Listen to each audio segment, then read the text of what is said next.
Hey everyone, my name is Wade and I am a video producer here at BoxCast, and I am so excited to be joined by Wesley Sanders over at Fellowship Bible Baptist Church in Warner Robins, Georgia. I think I said it right, Wes, but how are you Yeah, you doing got today? it. You got it. Warner Robins, Georgia. You got it. Yeah, absolutely. So really excited to have you, and I know you've been a media director for a while, but can you just tell us how you kind of got started in all this and what you do at your church? First of all, Wade, thank you for having me. Really excited to be with you guys. I got started like most people get started in church ministry. I was voluntold in the media ministry. So one Saturday evening, one of the persons that runs the graphics at my home church was out of town. I got a call from the executive pastor asking if I would be willing to fill in and run graphics. And I said, sure, not knowing what I was doing at all. So I got on media ministry, running graphics. That turned into, hey, Wesley, would you be willing to take over our social media accounts? So I started taking over our social media accounts. Then that turned into, hey, Wesley, we think we want to start doing video announcements. Can you put together video announcements? So from that point, I'm living on YouTube, trying to learn how to shoot, how to edit. Started out using iMovie on my phone, and fast forward to here. That's how I got involved in media ministry. Been in it ever since. That's awesome. Yeah. And I feel like that's probably how a lot of people's journeys start is they kind of just get like, hey, can you do this one thing? And then Yep. they slowly get to do all these other things. And it seems like based on, I know we follow each other on Instagram, and I Right. highly recommend that if you want some really fun, cool content of behind the scenes, you got to follow Wes, the media guy here. He posts himself, how he live switches and all this stuff. And I can tell by those videos, you have a Yeah. ton of passion doing what you do. So obviously you found Yes. something that you love, which is really great. Because I think looking at your guys' live streams and broadcasts, and we'll put those up on the screen, they're electric to say the Yeah. least. So they're Absolutely. fun, they're electric. It looks like there's a great vibe there in the church every Sunday. Absolutely. So could you maybe walk us through what cameras you're using, what switcher you're using? Kind of just tell us what your setup's like there at the church. Certainly. So the switcher we use the Blackmagic ATEM 2 mix effect video switcher. And we have 11 cameras total that we Oh, use. So we have two man cameras at the rear of our church. We use the Panasonic UX 180s. One shot gets kind of a tight follow shot. The other one will get either crowd shots or a wider shot of what's happening on stage. We have an additional third UX 180 that we use as a handheld that's attached to a Bolt Teradek 4K. So we have a wireless setup with that. We have three robotic cameras. We use the Panasonic UE 130. I believe that is the Panasonic UE 130. We've used three of those. One we use as a tight shot to get our pastor when he's preaching. This one sits at the very lip of our balcony. And the purpose of this shot is so that we can get a perfectly centered shot behind this medallion that we have directly behind the pulpit. And the other two, they rest on our balcony, and those will get kind of wide side shots. And we have five individual Marshall CV506s.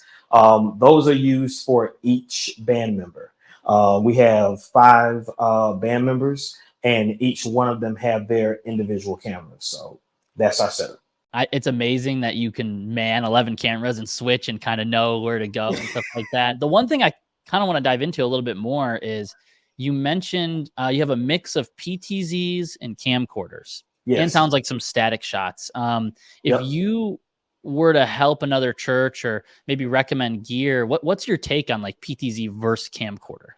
My take on PTZ versus camcorders, I would say get a PTZ if you have to, whether it's the structure of your building or lack of volunteers, because you with the PTZ, the great thing about a PTZ is you really, one person can control as many cameras as necessary. And I know a lot of churches, a lot of churches may not have as many media volunteers as some others. So the best way to go would probably be PTZs in that situation. Caveat to PTZs is they don't make the best follow cams. Like if you have a pastor or if you have a worship leader that's a mover and likes to move across the stage, and our pastor definitely is like that. Uh, PTZs don't necessarily make the best follow cams. You're going to want a man camera to get great follow shots. You mentioned this. You have the 5 cameras that are on the band members. Can you explain the thought behind that, or why it's important to have those 5 cameras maybe aimed at each band member at any time? Absolutely. So when I'm switching and I'm thinking about what shots I want to get, I think about it like this. I have what I like to call a three-dimensional worship model in mind when I'm shooting. Um, I'm thinking about what would the viewer want to see as praise and worship is going on. Typically, there are 3 elements to a worship experience: what's happening on stage, what the musicians are putting out, and how the congregation is responding. So when you have your singers singing and worshiping and that thing, and you have the crowd responding to it, um, you may hear a really sweet guitar riff, or you may hear an awesome drum solo, and you may want to see the action behind that. So what our Marshall CV506s do is they allow you to get the perspective of each band member. A great example, when our pastor is what we call closing, when he's in his celebration mode, it's pretty much a call and response between the pastor and the organist. So the viewer gets, so when we switch the camera to the organist gets to see the call and response between the pastor and the organist. They get to see that relationship, right? And then you also get to see how the crowd is responding. So when you marry all of that together, it gives the viewer a holistic experience of what's happening there, and it kind of makes that experience better. It makes it feel like you're actually there. You have that full 3 dimension. You see everything coming together in real time, and to me that's really important, to see everything happening together at once. I love that 3-dimensional worship model. I think you need to trademark that. That is really, really a great way to think about it. And clearly, again, it shows that you're not just clicking buttons in the back. You're really making Right. decisions based on what you want the viewers to see and how you want them to experience it at home.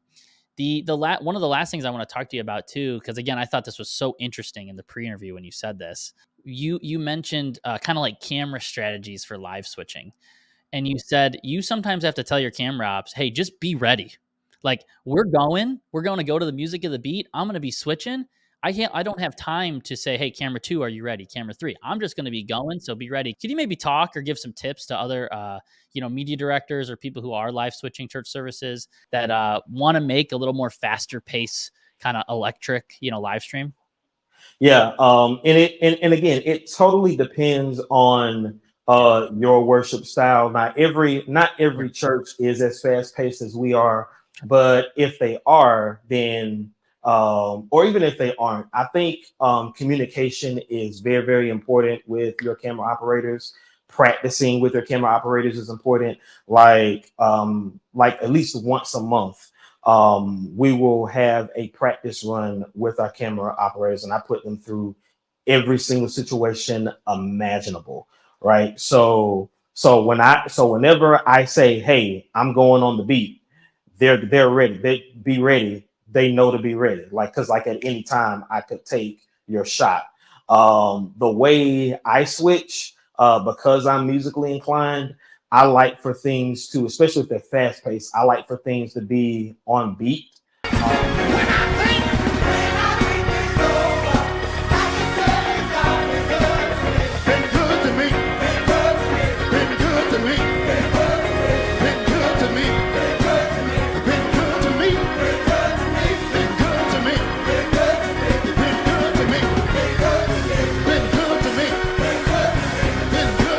It's all about giving the viewer an experience that matches the energy that's in the house. So make sure your camera ops understand how you switch and get them to buy into your thought process when switching. And once you do that, then you've got money. Are the people that are working on the tech team on Sundays, are those mostly volunteers? Are they people that have just been at the church for a while? Are they trained professionals? Can you give me a little insight to just kind of who is on your team and who's running it? And you don't have to go by each person, but just, the general sense of like, we got some trained people, some volunteers. I'll let you talk to it. Yeah. So all of our camera ops are volunteers. Our sound engineers, our staff. We have a person that handles our IT and lighting needs. He's on staff. But out of the 30 people that are on our ministry, myself and those 3 persons I mentioned, those are the ones that are on staff. Everyone else is volunteers. Like every single one of our camera ops are volunteers. And another thing that we just started doing that's really cool, we started a youth media ministry. We call it our Lit Media Ministry, which is named after our Lit Nation Youth Ministry. So we have a bunch of kids that range from 10 to 17. They work camera, they work lighting, they work graphics, all of that stuff. We debuted this on our Easter Sunday, and I trained them for like a month before Easter Sunday, and on Easter Sunday, they knocked it out of the park. So like just about all of our camera ops, our lighting people, they were all kids and they knocked it out of the park. And that's another way for us to grow our media ministry, because when these kids get older, they can shift to the adult media ministry. So that's just different ways that we grow, train along the way. When you train them young, when they get older, that's something they're not going to forget, right? So I don't know if I've ever heard anyone maybe explain it like that, and maybe it's just more common than I think, but that is an amazing idea. Is obviously get the kids involved, get them excited about something, maybe open their world to like another career path. You start someone at 12, they maybe didn't even know they liked cameras, but then by the time they're 12 and they get to 17, they're like, oh, I've been running cameras at my church for 5 years. I'm going to go to school for this because I like it so much. Yeah, I think that's a great idea. And I think it's really, really cool and awesome of you guys that on one of the biggest days of the year, Easter, you let them work it and feel that, I don't want to call it pressure, but that, hey, this is a really big deal and you're a part of it and you're going to make this experience at home better for everyone. Well, Wes, that's all the questions I had for you today. Is there any other tips that you want to share with anyone just about live streaming in general, or anything else that you can think of that would help other churches? Absolutely. My main tips, like if anyone were to come to me and be like, hey, I want to live stream at my church, what would you suggest to do it on an excellent level? These are my 3 orders of importance. Number 1, make sure it sounds good. People will forgive bad video quicker than they will bad audio. Like if it sounds bad, 9 times out of 10, they're not gonna stick around. Absolutely. Number 2, check your lighting. You can have the best, like I think Blackmagic just came out with a new like Ursa Mini Pro 12K, something like that. You can have that camera. You can have a red. I don't care what camera you have. If your lighting is bad, the camera is not gonna be able to compensate for bad lighting. So make sure your lighting is good. And then 3, make sure you're using cameras that fit your worship style and your experience. Ton of churches are using Blackmagic Pocket Cinema Camera 4Ks. That may work for the church down the street, but because of the worship style in your house, that may not work for you. So be smart when picking cameras. Pick cameras and accessories that are going to best capture your worship moments and your worship style. I love that. Those were great 3 tips. Thank you again, Wes. This was really, really helpful. And like I mentioned, everyone, go follow Wes on Instagram, Wes the Media Guy. We'll put all that information up on the screen, and we'll put a link to his live stream in the description below. And again, thank you for your time, Wes. Thank you for having me, Wade. This has been a blast. Thank you so much.